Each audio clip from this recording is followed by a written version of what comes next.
Assalamualaikum warahmatullahi wabarakatuh ya. Aku nak buat short ride ni sebab aku nak test setting kamera, position kamera sebab motor baru kan. Jadi aku kena buat test ride dululah. Jadi ini kategori sesi test ride dululah. Okey, nanti bila dah okey semua nanti baru kita set untuk ride jauh dan juga camping. Okay, let's go.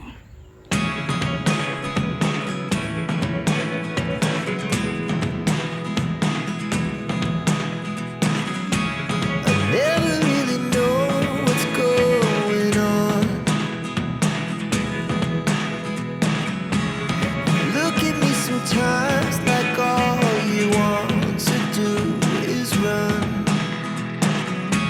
Hear me out, hear me out. It's all the things you never show. There are the things I want to know. Secrets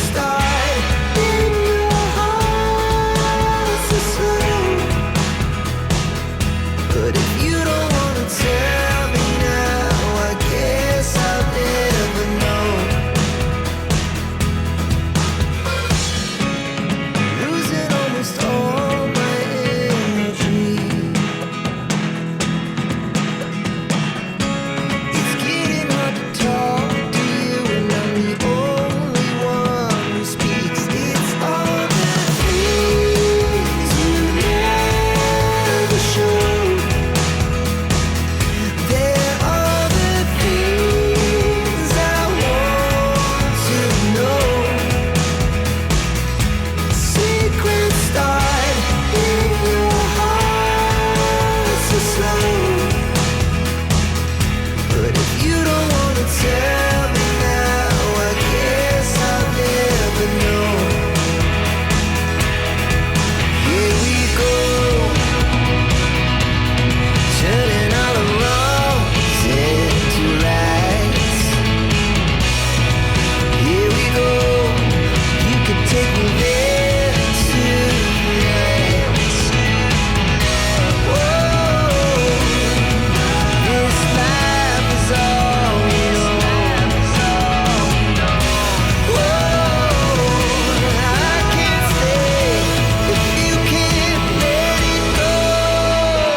Nak lepak sini.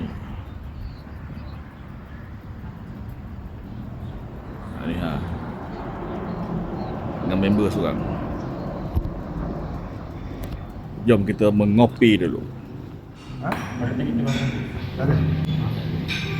Ada. Apa tu kita ni? Ha? Kari di mana? Kari. Sudah. Ada yang macam kain kari. Ha? Nasi kan? Ha, nasi kan. Ini ada. Tempat ni cantik lah, sempoi.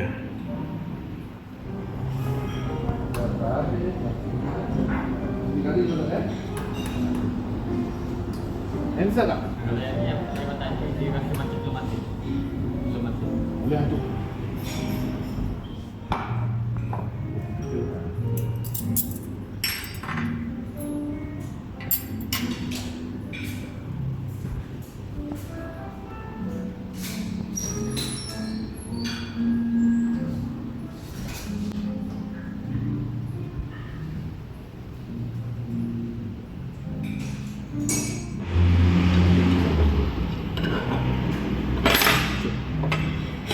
Kalau ditakdirkan apa? Memang